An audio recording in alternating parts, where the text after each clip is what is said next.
Hi, this is Chris Foreman from Madness, and you're listening to the Stateside Madness podcast. Hi there, folks out there.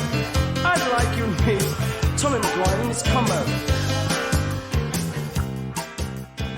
Hello, and welcome to the Stateside Madness podcast, the one and only podcast of the official Madness American fan service. I'm Laurie, along with my co-host Polly, here to bring you news, reviews, and deep dives into the nutty sound of the British pop band Madness.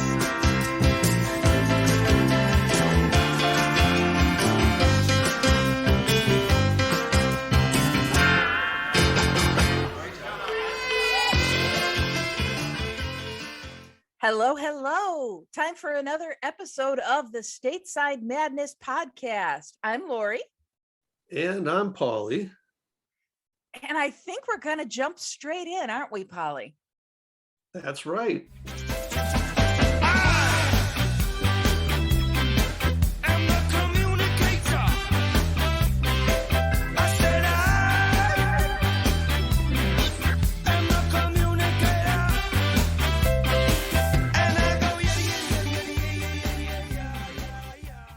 Well, we have one item today for the communicator, and that is a new blog post on our website, statesidemadness.com. The name of the article is Thick as Thieves, Madness and Paul Weller's Solid Bond. Now, it was written by our webmaster and Madness maven, Donald, and it's a really very interesting article. He talks about a number of collaborations between Madness and Paul Weller, including a rumored songwriting collaboration between Suggs and Paul that might be resulting in a single pretty soon. So check it out, statesidemadness.com.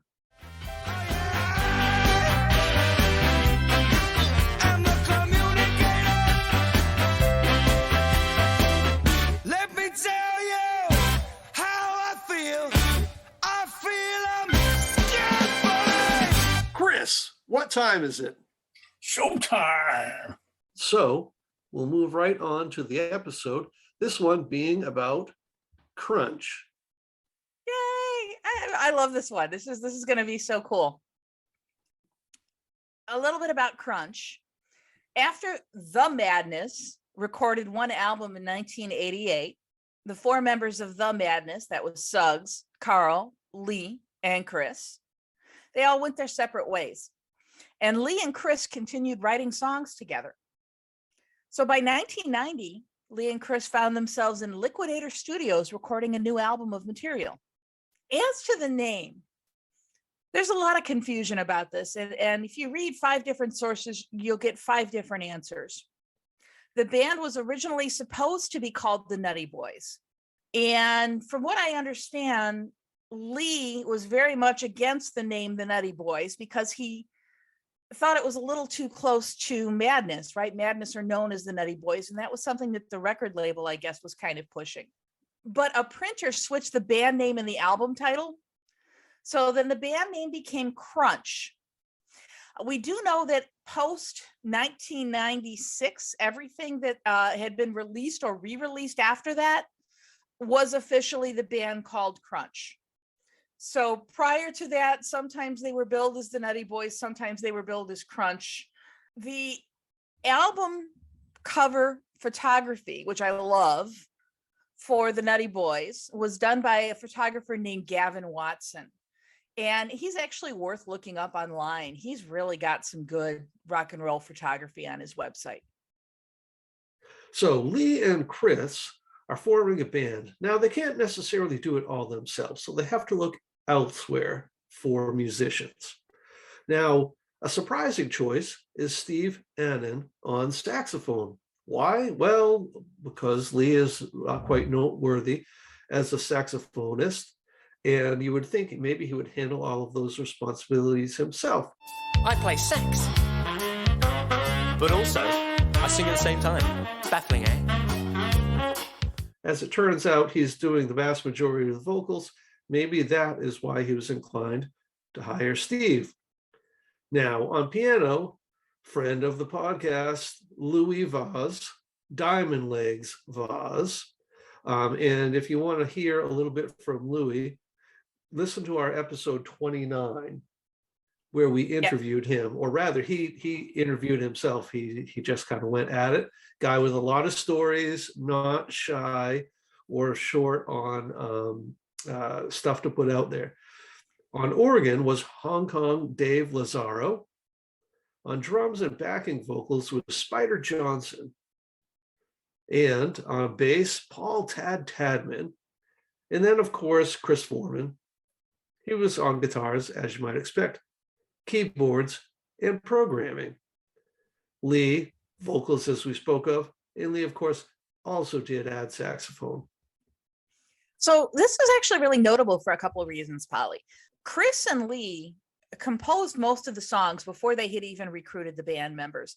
And Chris composed a lot of this on a sequencer, which was very new in 1990. Now, I'm not really sure what software they were using. I don't know if Pro Tools was out by then or not, but this was a relatively new technology in 1990. Their use of samples, which is very heavy in this album, also kind of new around this time. We started to see it a little bit in like industrial rock. You know, there was like Mars, Pump Up the Volume. This was starting to become more prevalent. So this is the first time that we've really seen the members of Madness, or what used to be Madness, kind of working with these samples. One other thing worth noting, you mentioned that Lee, having vocal duties, couldn't really play sax at the same time. The record company was not convinced that Lee had what it took to be a leading man, to be a lead singer, not like Suggs or Carl. Lee really wasn't pictured that way. And the record company wasn't 100% on board with this. All right, so we're going to listen to the tracks on The Nutty Boys by Crunch. We're going to do a deep dive track by track, as we do. First track on the album, a song I think we might have talked about once before because it was written by Chris, Lee, and Suggs. This was actually going to be a Madness song at one time before the band broke up. This is called Magic Carpet. Let's listen.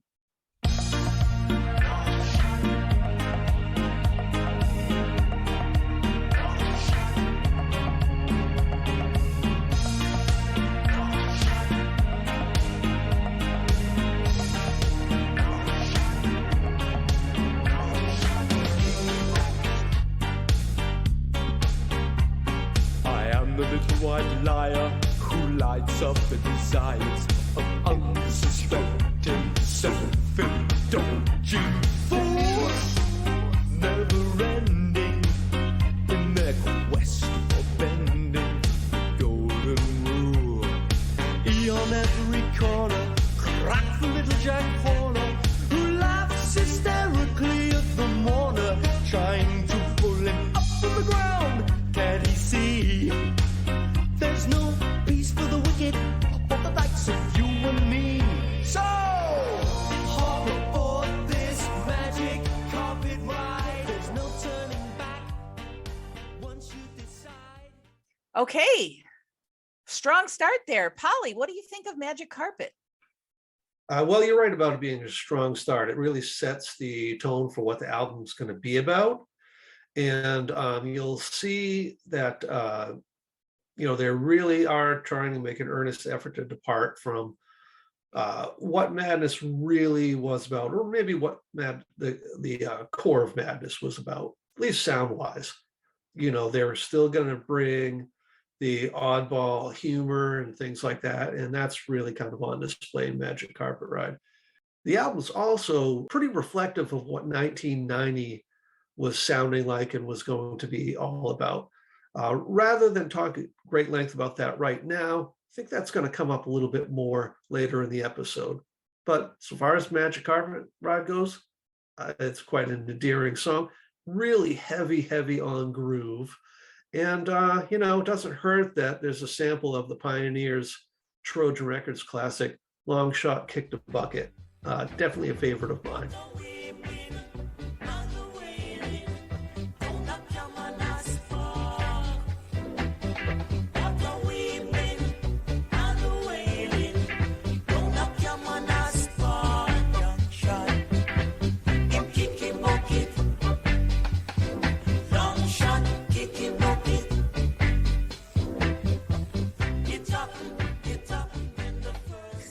It's a favorite of mine too. I do really like this song. The subject matter is a lot darker than I think we would have expected, given, well, then again, maybe not.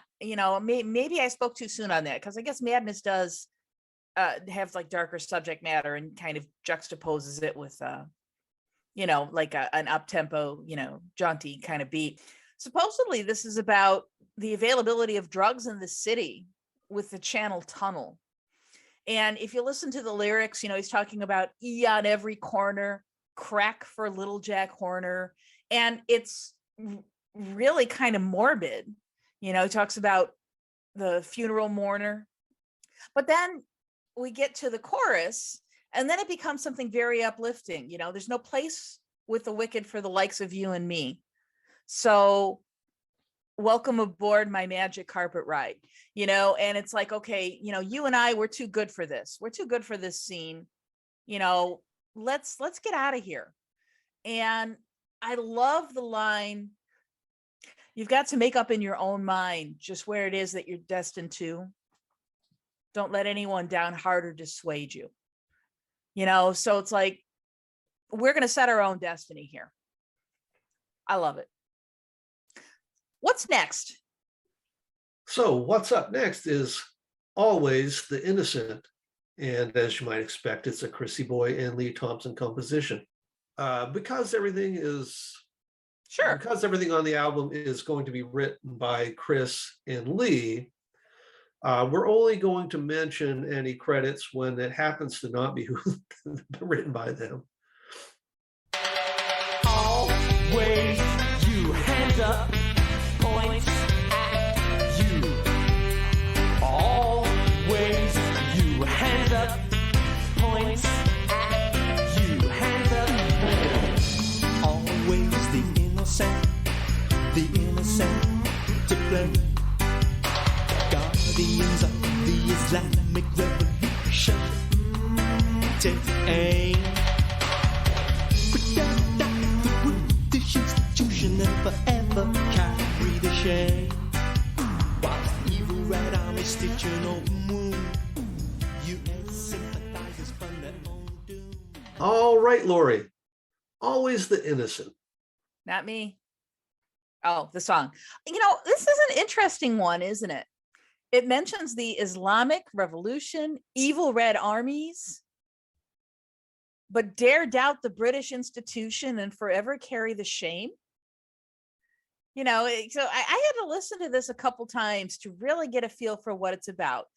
I think it can be best summed up in the lines, we all have basic rights to what we believe. Why do you mess with religion? Just leave me to my own beliefs. It's about thinking for yourself. And if you dare to rock the boat or, subscribe to a belief that is not necessarily the mainstream, there's that, forever carry the shame. So it's interesting. I started to really pick up more as I was listening to it. I love the tune, and that always you hands up, that's very catchy. That sticks with you for a while. What do you think, Polly? Well, I think you're definitely onto something. I think this is it's not too late for them to get, one last punch in at Thatcherism and Reagan era politics. Although they're alluding, like you said, to the Islamic Revolution and evil red armies. I think that's more or less them talking about how our governments, have those boogeymen to, kind of be a bit divisive and potentially distract a little bit from their own politics. And how reluctant they are to let anything go if anybody has like you said, a contrary opinion. So I want to go back to, what you said about, like kind of the boogeyman with the evil red armies and the Islamic Revolution. Putting this in the context of 1990, you really have to kind of place it very firmly in the timeline there. So this was prior to the fall of the Berlin Wall. This was prior to the dissolution of the Soviet Union. So, the Cold War and communism was a very real thing. And of course, we talk about the Islamic Revolution. Well, this was long before 9/11, long before the wars in the Middle East that were taking place, very much in Britain.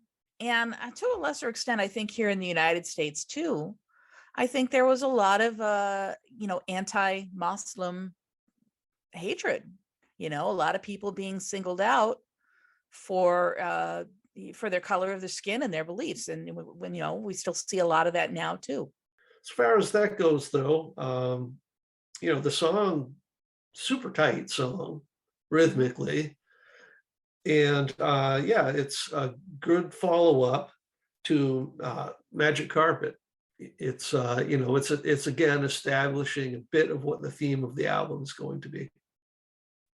Okay, so next up, track 3 is Daydreamers. Don't get me wrong.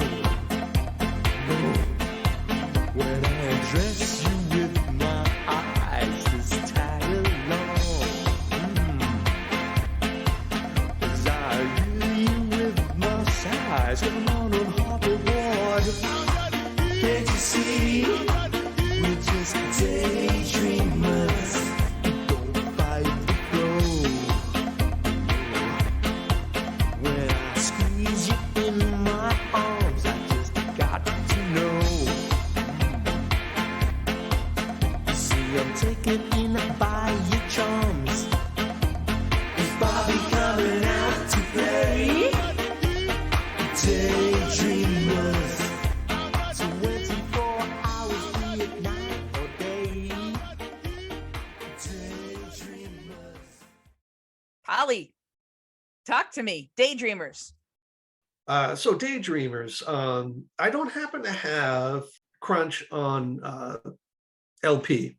So I'm at a little bit of a loss sometimes when it comes to finding out information about any of the samples that they had. And I also didn't really want to go digging too deep in the internet and trying to figure that out. So I'm at a loss for what the sample is on that.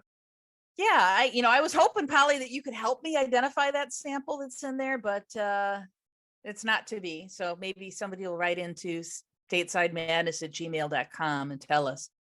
But, it's third in a row with that deep, deep, heavy groove. Fair enough song. Got nothing against it. I really have nothing against the entirety of the album. So they really are developing a strong theme here. I'd say beyond theme, they're also developing a bit in the way of, an ambiance about the album too, sonically. So there you go. 3 in a row. It's interesting, come and hop aboard. Can't you see we're just daydreamers? So this hop aboard thing, this kind of reminds me of track 1, Magic Carpet, but it seems to be about just the pleasures of kind of losing yourself in your own thoughts, but also interacting with other people and their thoughts, right? Don't get me wrong when I explore your points of view. So, it's an interesting song. It's not, I don't think it's the strongest song on the album, but it's decent. I appreciate the experimentation that's taking place, not just in this song, but in a lot of the tracks on the album. So up next, let's listen to Complications. Try to understand the complications running through my mind. I barely the time for my own relations to know my own low-life crimes. It's a step in degree, accept the consequences. Still a go from the deep end. Grandmother goes dances. We're all looking for a good time, the easy way out. With the complications, got to come and low down. Complications, there's got to be showdown. All right. So Laurie, what do you got? Well, I don't recognize the sample. It sounds like he's saying that's amazing. Didn't recognize that one. Do you know where that one's from? No, in fact, I don't. It's gonna, if we end up hearing from anybody who can fill in that blank for us, it's probably gonna make me bang my head against the wall because it does sound remarkably familiar to me. Yeah. But Well, I'm 51 and can't remember everything. getting to that age, huh? Yeah.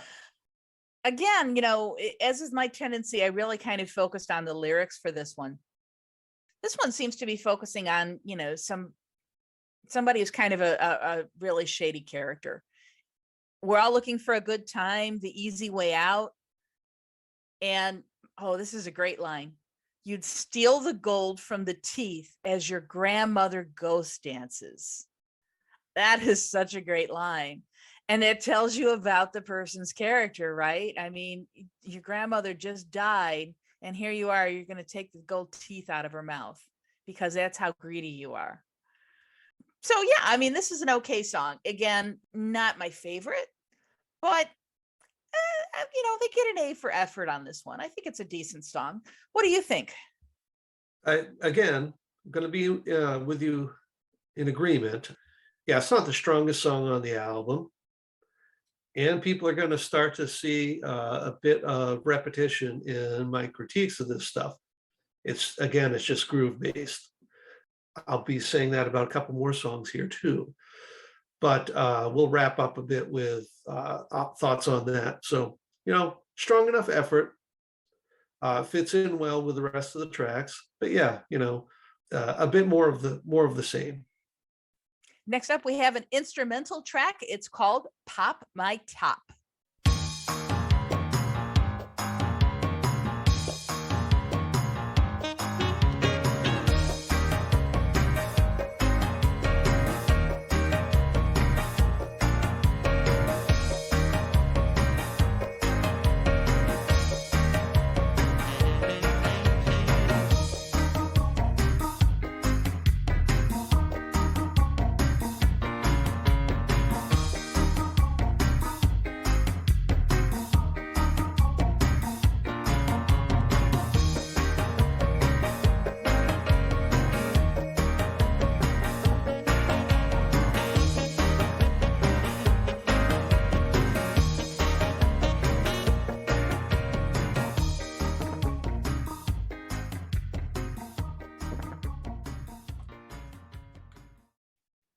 Okay, so I'm going to pop my top.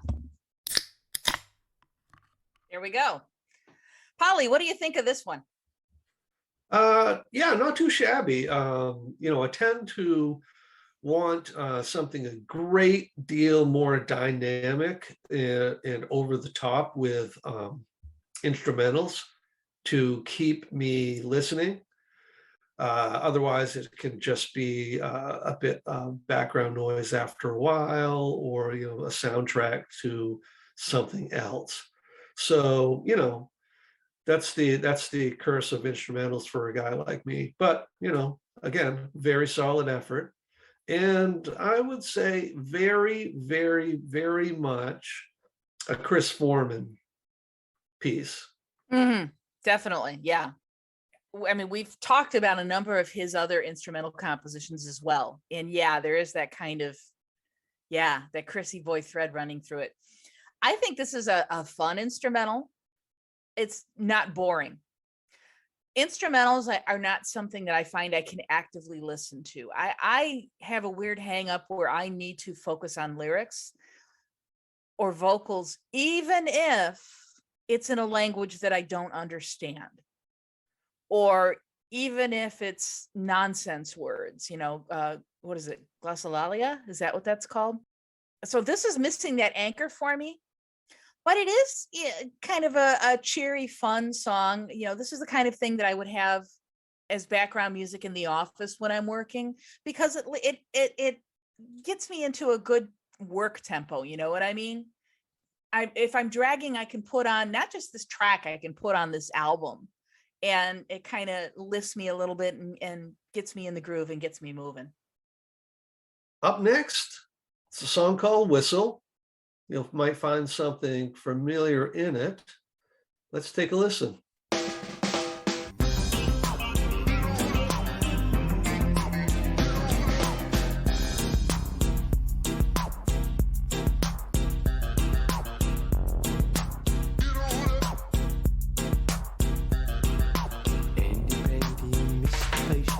golly, Miss Molly, you surely tasted the wooden tops. And Goldilocks sit with Bill and Ben to watch Top of the Pops.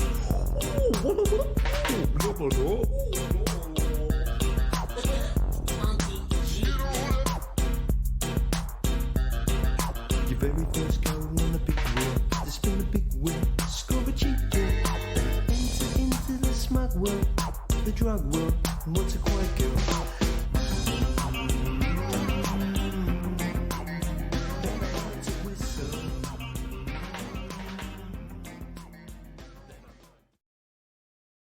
All right, Laurie.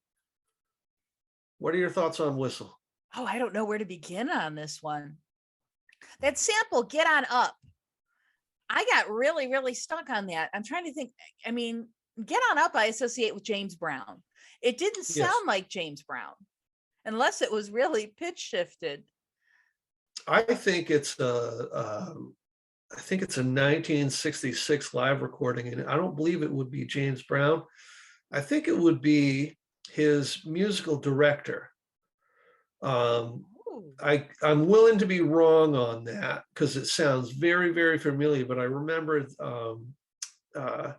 there was about as many live recordings of James Brown stuff in the mid-60s as there was studio recordings. So I went back and listened to something. I do believe, it's one of his band members singing it. Yeah. Interesting. So that would have come from Sex Machine. But yeah, that was the thing that really stood out, was that sample. I love the whole absurdity of this song. You know, they keep outlining these really sad kind of circumstances, and then I learned to whistle, you know, and like there's one that I think you're probably going to talk about because it alludes to your band, the Kinks. But you know, it's like I guess it's like then I learned not to let it bother me anymore.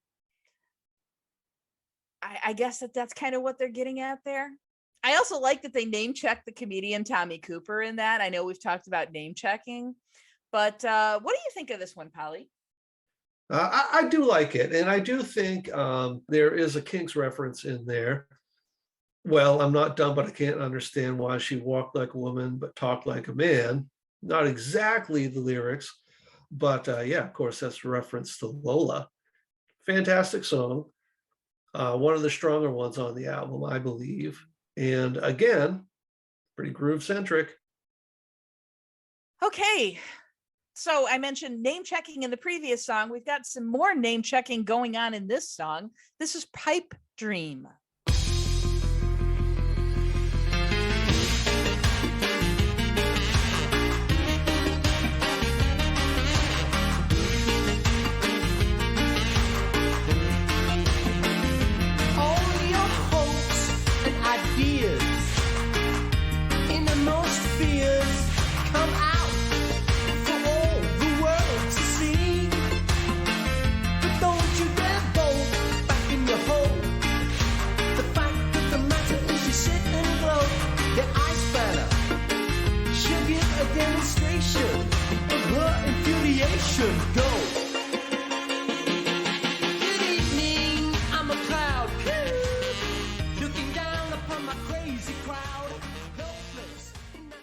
Okay, Polly, Pipe Dream.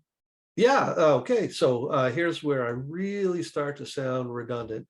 Strong song, again, groove heavy, a little bit more interesting, I think, lyrically, a little bit more fun, you know, a little bit of obscure stuff in there to make you kind of really listen, particularly the PG Wodehouse line.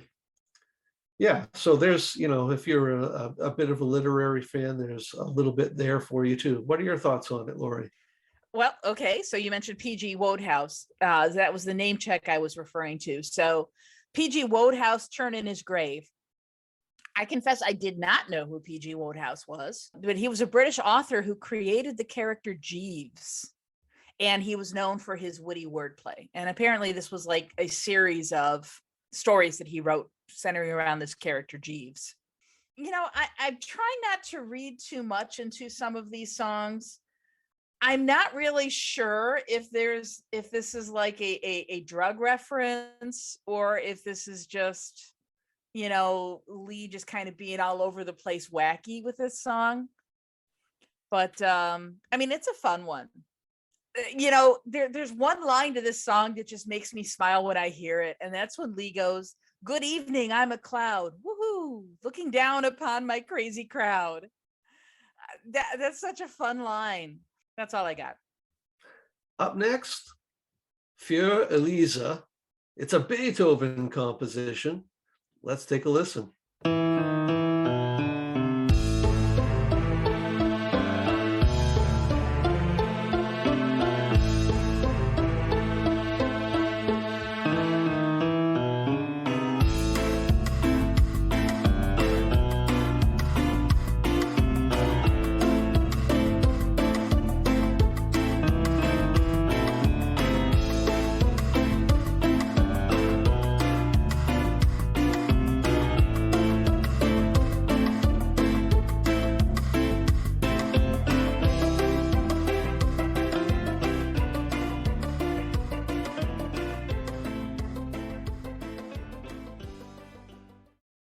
All right. What are your thoughts, Laurie? Well, I guess we're keeping in the tradition of instrumental remakes of classics, right? Of classical music, going all the way back to Madness's first album. We had Swan Lake. They also did In the Hall of the Mountain King. And now we have Lee and Chris doing an interpretation of Beethoven. I don't like this one as much. There's something that they're changing with the pacing and the tempo that kind of kills it for me. But I know this is really more your wheelhouse, so I'm curious to hear what you think of it. Yeah, so this is really where the album starts to fall apart a little bit for me. Thankfully, it's close to the end. I think people will find out that I think it recovers nicely. This seems to be I wouldn't call it a gimmick, but it seems to be, a tool from the Madness tool bag that they pull out every once in a while. When they did it in the first two iterations, Swan Lake and Hall of the Mountain King, it was quite inspired, They didn't do it too much. They didn't overplay it. When they get to this one, I don't know. I think they relied on that old play from the playbook when they shouldn't have. I think this would have been better left off the album altogether, I think. That's a lot of rambling. Not at all. Not at all. It's interesting, too, because now this gives us a second instrumental, right? We had Pop My Top, and then we have this one. I think maybe one instrumental would be enough. So I'm kind of with you on this. I don't know that this really adds anything to the album. It's neat that they're experimenting with it. I could see this being a B-side. Okay, so the next track is called People. Let's listen.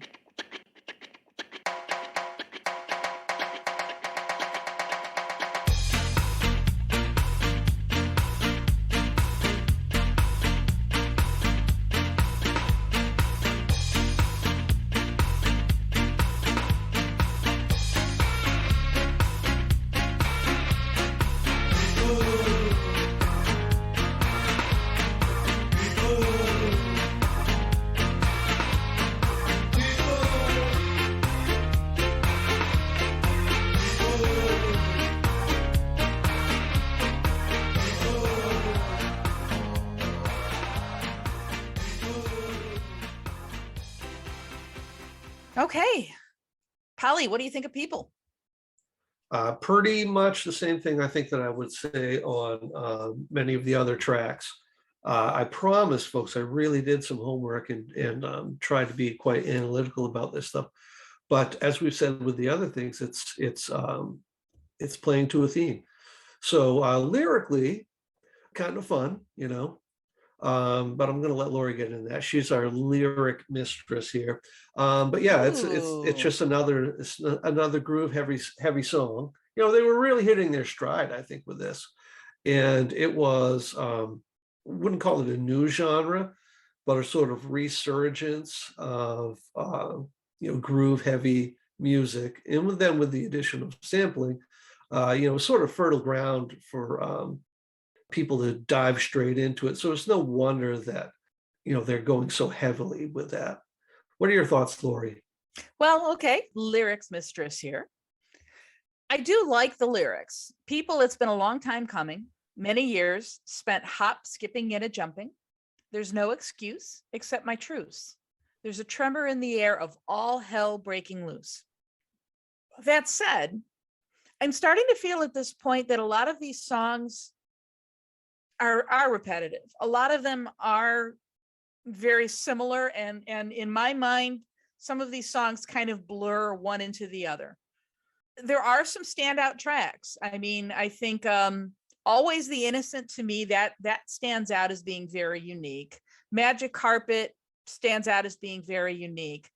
But, I'd be hard pressed if you were to ask me to hum a melody from People or from Daydreamers or from Pipe Dream. In my mind, they're all kind of blurring one into the other. Maybe these songs are a little too similar to each other. And you're sitting there with your hands crossed and a very serious look on your face.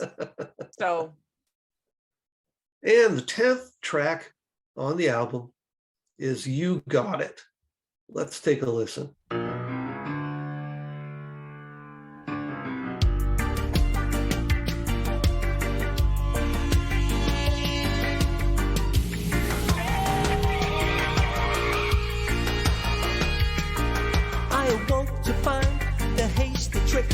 Had rubbed up a mark in purple lipstick. You got it. You got it. She ripped my brains from between my legs. Those sound shockwaves sat through my head. You got it. You got it. Then thundered off with my stingray around it, but she won't get far. I finally found out you got it.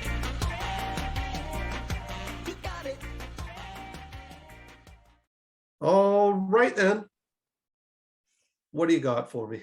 Well, having said what I just said about how a lot of these songs kind of blur into each other, one into the next, this one doesn't to me. This one does stand out to me. So it reminds me on one level of Razorblade Alley, which was another Lee composition, because it seems to be alluding to prostitution. There's a line, a hasty trick in purple lipstick. Plus, I gotta say, I love any song that mentions Pepe Le Pew. Right? He name checks the Warner Brothers cartoon character. No matter what the odds, assume the part of Pepe Le Pew. Which, he's talking about romancing a woman, right? And no matter what the odds, if it seems like you're gonna, score or not, Pepe Le Pew is just kind of this over the top, French romantic lover, right? I am Pepe Le Pew. Everyone should have a hobby, don't you think? Mine is making love. So yeah, we all know who Pepe Le Pew is. But the thing about Pepe Le Pew is he's always getting shot down. So when Lee says, assume the odds of Pepe Le Pew, he's saying, assume that you aren't going to get none. That you're going to get shot down. What do you think of this one? You got it. Yeah, it does have a little bit different vibe going on than the tracks that precede it. Yeah, it's super fun.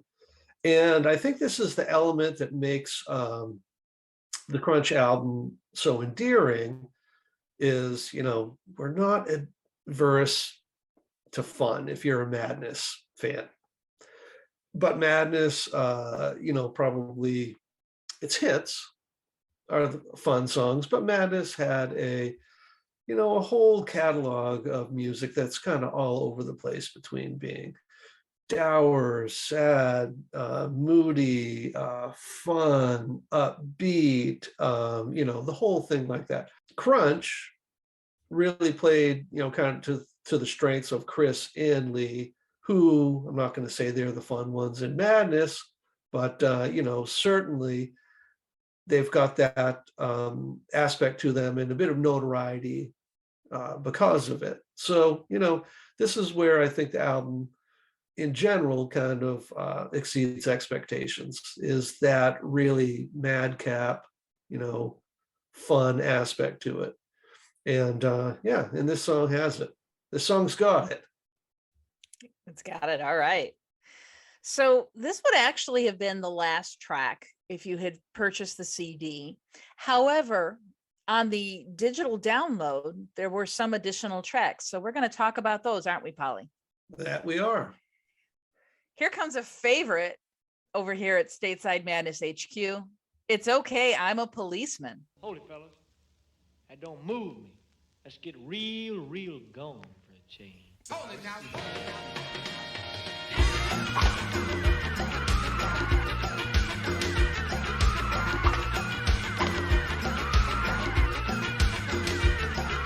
The Austrian signs is bugging me a price. I can't seem to afford to stop no more. Domestic violence baffles me with science. It's boom banger banging on my bedroom wall. It's okay, I'm a policeman. Put the lady down. It's okay, I'm a policeman. And you are under stress. The healthy recession fuels the aggression. I can't stand the suspense, so I'm hitting the floor. And all round slump is tempting my pump. So, it's okay, I'm a policeman. If you were on YouTube or on the interwebs in general, and you search for a crunch song, this is more than likely what's going to show up first. Their most notorious song. So it encapsulates, pretty much exactly what crunch I think was supposed to be about, or what they intended crunch to be about. The video does as well. It really establishes them as this, lunatic asylum vibe of we're doing whatever we want. It sees Tomo in his pancake makeup, white-faced, eye patch wearing, sort of rapscallion persona. Yeah, in the very lively and energetic display by the band members. It invokes a real raucous atmosphere. And, the song has just got so much happening in a dynamic fashion. Tons of sampling. It's just all over the place. And I don't know, I can't say enough good about it. I'm really enamored with this song. Well, so am I. I love this one. There's some really good samples here. So like the very beginning, that hold it, fellas, that don't move me. Well, that's Elvis. Oh, well, I woke up this morning. That's from the song called Milk Cow Blues. I can tell that old milk cow by the way she looks. Hold it, fellas. That don't move me. Let's get real gone for a change. Well, I woke up this morning and I looked out the door. I can tell that old milk cow. I can tell the way she looks. Now if you... And they're sampling from a number of films here, including, I think, Jimmy Cagney in White Heat. I'm pretty sure. Not 100%, like 98% sure. Then we have the reference Tie Me Kangaroo Down Sport, which was a novelty song by Rolf Harris. So we got so many different things going on here. And then we have this great sax line that kind of ties it all together, kind of reminds me of yakety sax a little bit, the sax riff there. The song itself seems to be kind of about the disillusionment, I guess, of somebody who's in law enforcement. It's an interesting perspective for a lyric written by Lee, because Lee usually found himself on the other side of the law. Absolutely fun song. So yeah, check it out. Go check out the video for sure. And actually there's one scene in the video too, where there's a bomb that's lit, that's being passed. And you can see at one point, poor Louis Vaz ends up holding the bomb. I'm like, oh no, Louis. Anyway. All right, so the last three songs on the digital download, the last three bonus songs, they're all instrumental versions of songs that we've already heard.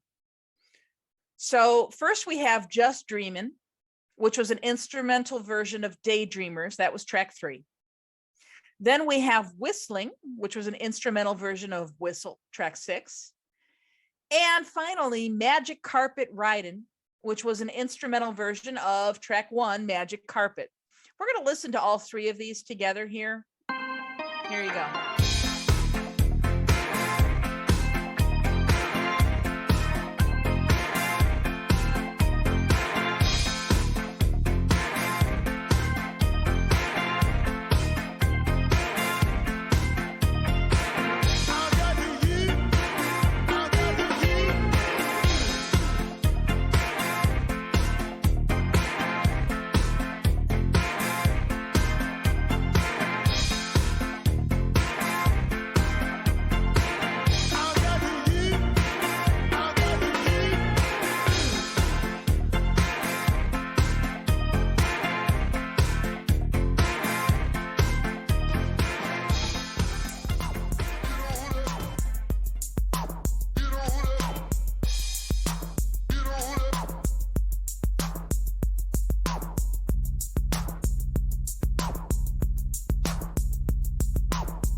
I don't know that there's really anything we need to say about the instrumentals, unless you have something else you want to add.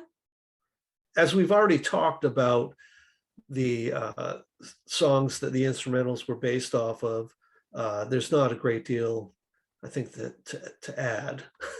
Okay. I'm with you on that. Yeah. So Polly, I'm going to put a little bit of a spin on the question I always ask you. What's your favorite track and why is it It's Okay, I'm a Policeman?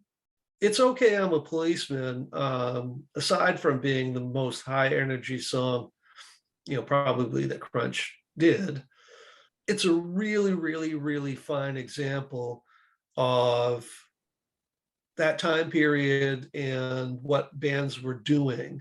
Is if you remember the early 90s, the Manchester scene was really, really breaking out. We had bands like the Happy Mondays and Primal Scream, and it could go on and on and on. Sampling was coming into its own for the 5-piece rock band. It had been solely the proprietary method of hip hop, which wasn't even hip hop really then. It was still being referred to as rap. So sampling just hadn't made its way into rock music at that point, but now it had. And as well, groove had not been really making its way into rock music, but now it had. It used to be solely, disco, then it transformed into house, and now it's in mainstream rock music. And It's Okay, I'm a Policeman is really just like I said, it's a fine example of what the movement was at that point. And probably the highlight, I think, of the entire Crunch period. Interestingly enough, I think if I'm remembering correctly, It's Okay, I'm a Policeman was the band's first single, but it was released after the album. But that gives you an idea how strong this song was, right? That would be the first single. I think this entire album is kind of a missed opportunity for Lee and for Chris. As I understand it, it didn't really happen here in the US, but over in the UK, there was a big ska revival in like 89. If they had released this a year earlier, I think it would have totally blown up. But by 90, when this album was recorded and came out, it was already yesterday's news. And everybody was moving on to something else, as you mentioned, the Manchester scene, and other things that were going on around 1990. So it's kind of a victim, I think, of bad timing. I think had they released this a little bit earlier, I think more people would be familiar with this album. I think more people should be familiar with this album. I mean, as you mentioned, they were doing some stuff with sampling, which to us now, is old hat. But back in 1990, this was very new. So yeah, it's a good album to have in your collection if you're a lover of madness. Anything else you want to throw in, Polly? No, I hope they didn't just hear my stomach growling. Oh, is that what that was? I didn't know what that was. Well, that brings us just about to the end of the episode. As is our like, we'll have a closing song here pretty soon. It's going to be a cover of Magic Carpet by Elastic, an electronic outfit, and featuring Malika. So, thanks again for listening. Yes, thank you. We'll see you again in 2 weeks. It's a goodbye from me. And that's a goodbye from me. Go get a beer, Stateside Madness.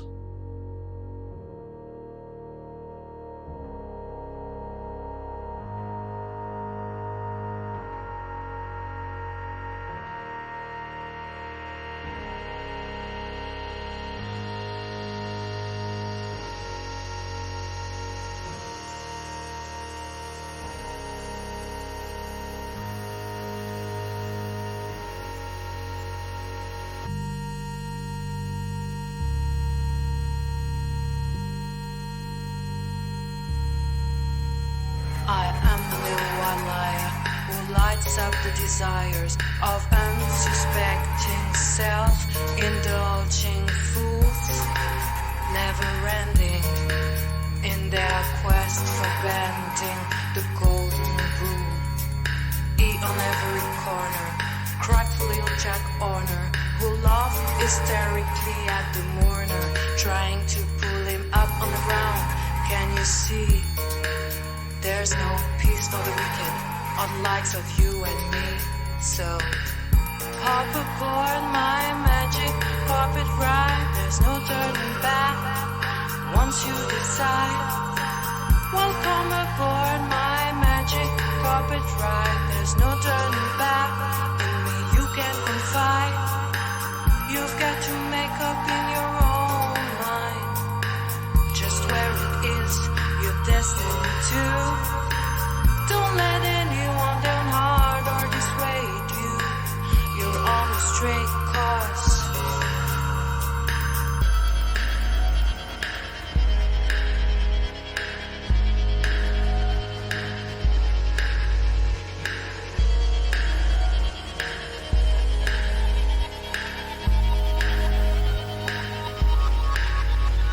The eagle eye is slipping, so into your thought I'm creeping.